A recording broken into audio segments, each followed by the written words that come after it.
Hey guys, what is up, and I welcome each and every one of you to a new League of Legends video. So I don't know about you guys, but one of the most fun aspects of League of Legends has to be the mastery page, and now that they revamped it to the point where almost every choice feels like it impacts your game, well, it's even more interesting now. I'm all about choices and having options, so this is something I always like to look very closely at, and whenever they do any form of changes, especially big ones, well, I'm all about that. So I'm sure you've already guessed that this video is going to be focusing on the masteries, because not only have there been changes, but they've also added 2 new mastery talents in the trees. And in a few seconds, when I actually tell you guys the 2 new mastery talents, well, I think you'll understand why I'm more interested in these ones specifically than usual. So throughout this video, first we'll talk about the 2 new mastery additions, and then we'll talk about the other important changes done to the already existing masteries. So let's talk about the first one, that is called Assassin. I mean, that in itself is already enough for me to be excited about. But as you see on your screen right now, it is in the cunning tree in the second row, and it offers this bonus. Deal 1.5% increased damage when no allied champions are nearby. So just for a clarification, in case people are wondering, based on the wording of this mastery, this implies that you don't have any allied champions nearby, not the target you're trying to kill, or I guess the enemy. So it's actually the opposite of how Kha'Zix's Q ability works. So what does this talent really mean? Well, it clearly further enforces the split pushing path for assassins and to make solo picks. A lot of assassin and fighter type champions like Zed, Yasuo, Fizz maybe, Fiora, Jax, Riven are already very strong when it comes to 1v1 scenarios and also split pushing, but this even further makes them better at that. But the cool thing about this is that it doesn't only work when you're split pushing, because during the laning phase, assuming you're not bot lane, this also comes into effect. Now if your jungler decides to gank for you, or you're the jungle player and you gank for a laner, then you're obviously going to be losing this temporarily. But other than that, this will come into effect for the majority of your laning phase, and this is actually quite massive, especially when you hear what the next mastery does. The one sort of weird thing about this mastery, however, is where Riot decided to put it. I mean, it is in the second row of the cunning tree next to the biscuit option and the longer buff duration. It seems like this mastery and what it offers has absolutely nothing whatsoever to do with the other 2 that it's besides, so again, it does feel somewhat awkward. But other than that, it is a pretty cool mastery. But next, let's talk about the second new mastery that is also being added, which I think is really interesting. So as a quick note, it is not added to the tree itself just yet. However, all the files and the information about this mastery have been added to the PvE according to Surrender at 20. So first of all, it's called Murderous Intent, and what it offers is you deal 5% more damage to champions until you gain a kill or assist. And yes, you heard that correctly, until you gain a kill or assist. So of course, if you finally do get that kill or assist, well, you're losing this mastery altogether and you're more or less down 1 mastery. However, on the flip side, don't forget that that is a total of 5% more damage you're getting to champions on a mastery that is not a keystone, or at least I don't think it will be. So I think it goes without saying that this is ideal for assassins and snowbally type champions, because all this really means is that, you know what, you're going to be going very aggressive in the laning phase. You're going to be going for that early kill with this extra 5% damage,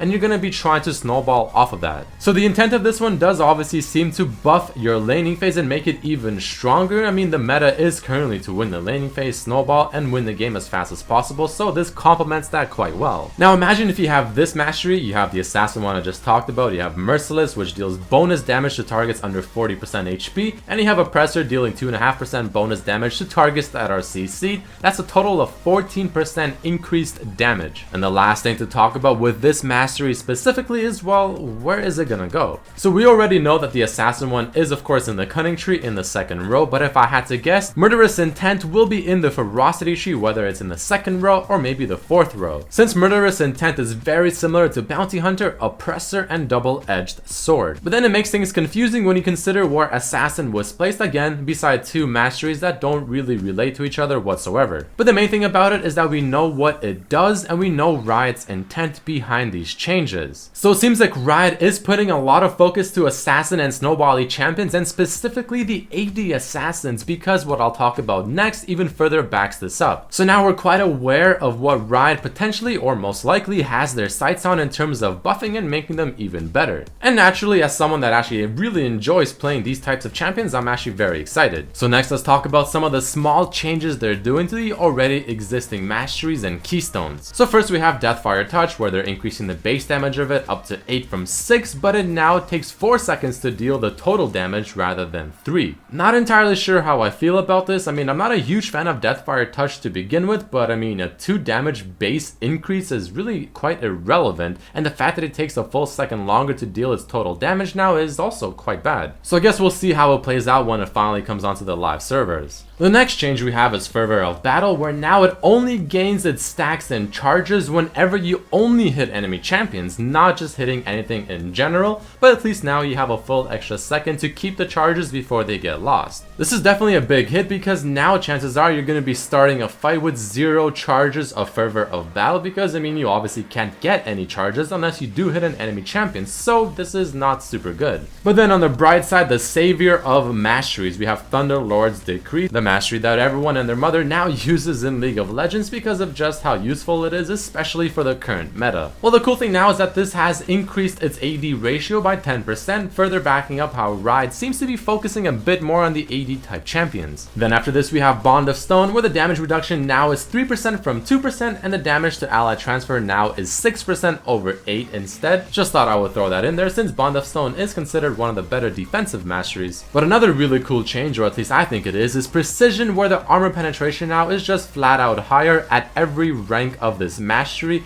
even further backing up that Riot is trying to buff up the AD type champions, especially the AD fighters and assassins. And last but not least, Unyielding now gives less bonus MR and armor. So those right there, guys, are the changes to the masteries and the 2 new ones that are going to be added soon to the live servers. Again, I do think that the first 2 are really cool and really interesting, and I'm definitely excited for them, especially because this also clearly means that Riot is putting some focus on AD assassin and fighters. So if you did enjoy this video or learn something new, definitely hit the like button to show your support. Subscribe if you haven't. Make sure to share this with your friends so everyone is aware of what's coming to League of Legends. Make sure to check out the other videos as well, like my Zed full game commentary that a lot of people have been requesting, and I'll see you guys for the next video. Peace.